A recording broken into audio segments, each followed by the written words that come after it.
Bonjour et bienvenue dans la 6e vidéo de la série d'apprentissage du langage C sur ma chaîne YouTube. Si vous êtes débutant et que vous n'avez pas encore regardé mes vidéos précédentes, je vous invite à aller les voir. Je vais vous laisser le lien de la première vidéo en barre d'informations.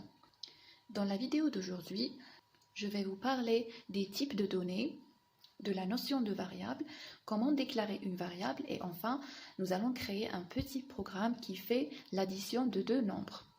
Donc si vous êtes intéressé, suivez la vidéo jusqu'à la fin et j'espère que ça vous aidera. Vous devez savoir que tout programme informatique a besoin d'utiliser des données. Ces données sont de différents types. Vous pouvez avoir besoin d'utiliser des nombres, des caractères, des chaînes de caractères, par exemple manipuler des phrases ou bien des textes.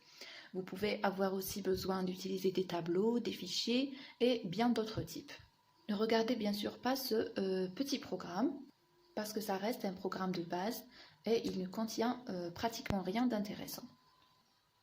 Maintenant, pour utiliser ces données de différents types comme on l'a dit, vous devez les stocker dans la mémoire de l'ordinateur pour pouvoir les manipuler. Donc si j'ai une donnée de type nombre ou bien un caractère ou bien que j'ai un texte ou bien autre chose, je dois lui réserver un espace dans la mémoire de l'ordinateur pour le stocker dedans. Ensuite, à chaque fois que j'ai besoin de cette donnée, je la récupère de cet emplacement de la mémoire.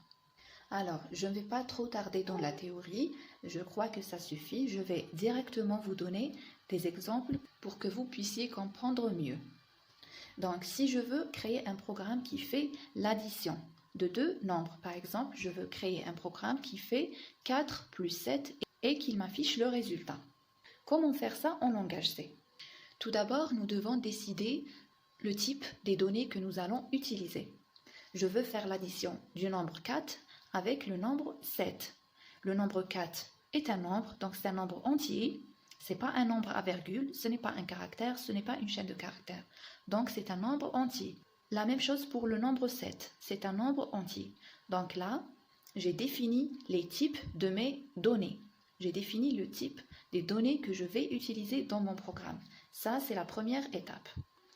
Ensuite, maintenant que j'ai la donnée que je vais utiliser, qui est le nombre 4 et le nombre 7, et je connais le type des données que je vais manipuler dans mon programme, l'étape suivante est de réserver un espace dans la mémoire de mon ordinateur pour pouvoir les utiliser. Comment faire ça? Je dois donner un nom pour chaque espace. Par exemple, la donnée 4, je dois lui réserver un espace dans la mémoire que je vais nommer nombre 1. Regardez, la déclaration des variables se fait à ce niveau, avant le main. Nombre 1. Remarquez que nombre 1 est collé. Le 1 n'est pas séparé du mot nombre. Donc ça, c'est un nom collé. Ensuite, je mets le symbole égal. Ensuite, mon nombre 4. Là, j'ai déclaré à l'ordinateur que j'ai une donnée qui est le nombre 4 et qui est stockée dans l'espace mémoire de l'ordinateur qui s'appelle nombre 1. Je fais la même chose pour le nombre 7. Mais bien sûr, vous devez donner un nom différent. Par exemple, le nombre 2 contient 7. Là, je saute la ligne pour aérer mon code. Ici, cette opération égale s'appelle une affectation. Là, qu'est-ce que j'ai fait? J'ai affecté la donnée 4 à l'espace mémoire qui s'appelle nombre 1. Et j'ai affecté la donnée 7, ou bien j'ai mis la donnée 7 dans l'espace mémoire qui s'appelle nombre 2. J'espère que c'est clair.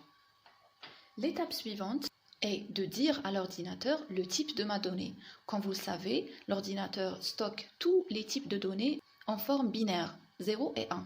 Donc, quel que soit le type de votre donnée, un nombre ou bien un caractère ou bien une chaîne de caractères, votre ordinateur le stocke sous forme une suite de 0 et de 1. Donc, vous devez indiquer ici, avant le nom de votre espace, le type de la variable que vous allez utiliser. Là, on est en train d'utiliser une donnée de type nombre entier. 4 est un nombre entier. En langage C, un nombre entier ou bien le type nombre entier est désigné par le mot-clé int. Là, nous allons utiliser le type int, tout simplement. La même chose, le nombre 7 est aussi un nombre entier, donc je vais mettre int nombre 2 égale 7. Et bien sûr, n'oubliez pas de mettre les points-virgules à la fin parce que la déclaration de variable est une instruction. Et comme vous le savez, toute instruction en langage C doit se terminer par un point-virgule. J'espère que c'est clair jusqu'ici. À ce niveau-là, je peux dire que j'ai deux variables dans mon programme. La première s'appelle nombre 1 et elle contient le nombre 4 et elle est de type entier. La deuxième s'appelle nombre 2, elle contient la valeur 7 et elle est de type entier aussi. Maintenant que j'ai créé les variables qui contiennent les données que je vais utiliser, je vais commencer à faire mon programme. Comme on l'a dit au début, nous allons faire un programme qui fait l'addition de 4 et 7. Tout d'abord, vous devez penser à une variable où vous allez mettre le résultat de votre addition. Donc ici, puisque vous allez additionner deux nombres entiers, sûrement le résultat sera un nombre entier. Donc je ferai la même chose, je vais déclarer une variable que je vais appeler par exemple résultat. Voilà. Vous pouvez laisser résultat comme ceci et mettre un point-virgule, ou bien vous pouvez lui affecter une valeur initiale quelconque. Vous pouvez affecter la valeur que vous voulez. Personnellement, je vais lui affecter la valeur 0 et n'oubliez bien sûr pas le point-virgule. Je reviens à mon programme. Je fais simplement mon opération résultat.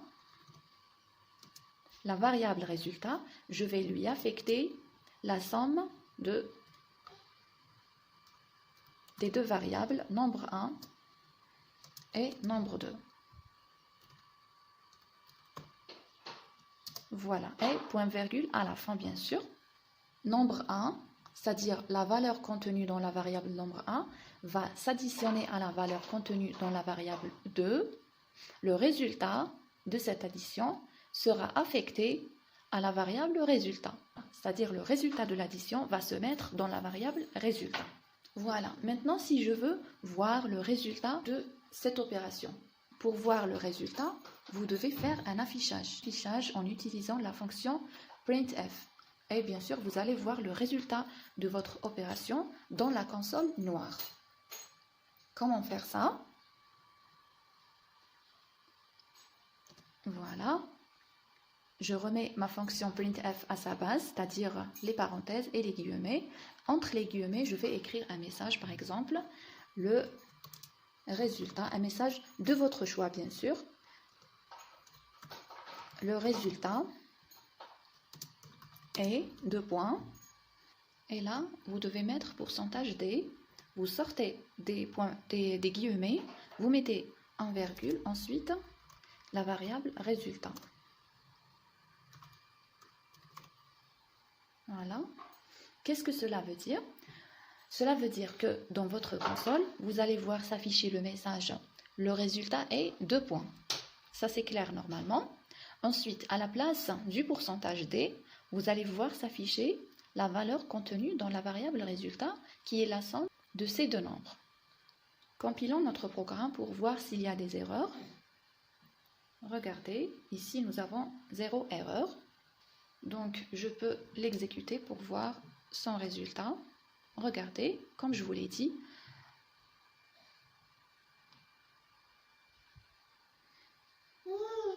le résultat est 11. Et c'est vrai, 4 plus 7 est égal à 11. Donc, mon programme fonctionne correctement. Je veux juste attirer votre attention à une petite chose. Vous devez fermer cette console noire parce que sinon, si vous la gardez comme ceci en arrière-plan et que vous essayez d'exécuter votre programme encore une fois, vous aurez ces points en gris, c'est-à-dire vous ne pourrez pas cliquer dessus. Donc, vous devez récupérer votre console noire ici et la fermer normalement en cliquant sur n'importe quelle touche. Voilà concernant la vidéo d'aujourd'hui. J'espère que ça vous a aidé. Si c'est le cas, n'hésitez pas à me laisser un petit j'aime, de partager la vidéo avec vos amis et de s'abonner à la chaîne pour recevoir mes prochaines vidéos. Donc, au revoir et à la prochaine.